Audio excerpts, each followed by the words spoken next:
Bosnia-Herzegovina has much to offer in the way of history and historical sites, especially in the cities.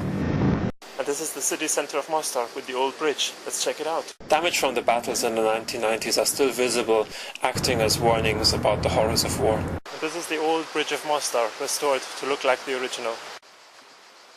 Mostar is one of the largest cities in the Herzegovina region and located on the Nevrata river, and during the Ottoman times served as a fortress location. It is time to compare the coordinates of the internet with reality. What do you know? For once the coordinates are correct. In the Austro-Hungarian Empire, Mostar was the unofficial capital of Herzegovina and later became an important industrial and tourism industry town. It is time to head into the country towards Stolac to see the stečaks, the old Bosnian tombstones, which also influence local architecture to this day. Here's another one of the joys of GPS. I tried to punch in for Stolac and it's telling me to make a U-turn when I'm about to go into the town. It's bizarre. Well, you can't do without maps, we can't do without common sense. I'm looking for the stečaks, these ancient tombstones in Bosnia.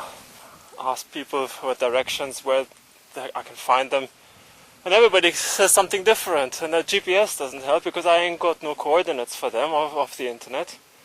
And people say, oh, go here, go there, and this is where I've ended, on some rubbish dump. There's not much information on these various stečaks on the internet and where you can find them, and it's not really doesn't really seem to be a tourist attraction. What we have here is this, and we try to make the most of it.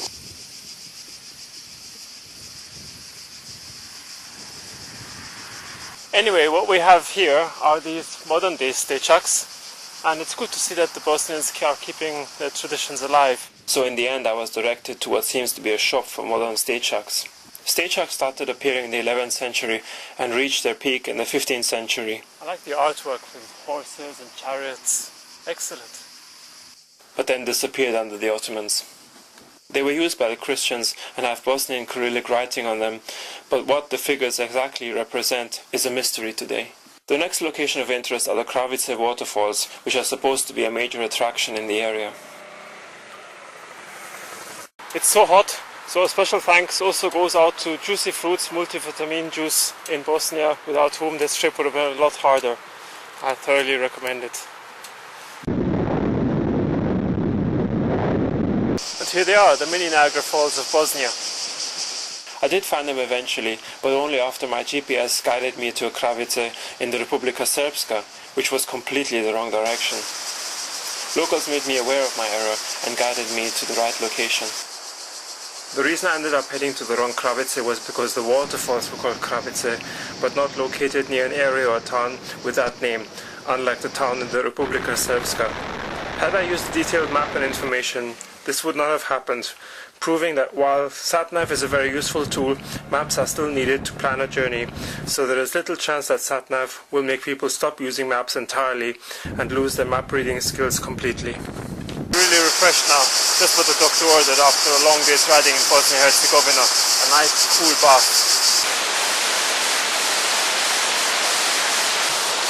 That's it, I'm hooked and coming again. I love Bosnia-Herzegovina. The big shock of the day is when I punch in the route for riding from the Kravice waterfalls to Sarajevo, and I'm told the journey lasts 3 hours. The sun is setting and I don't want to be out on unfamiliar roads too late, as I still have to find a hotel in Sarajevo, so I rush along a mountain road leading me past lakes through beautiful valleys. Despite the rush, this ride and arriving late at night in Sarajevo become the best and most memorable moments of the whole trip.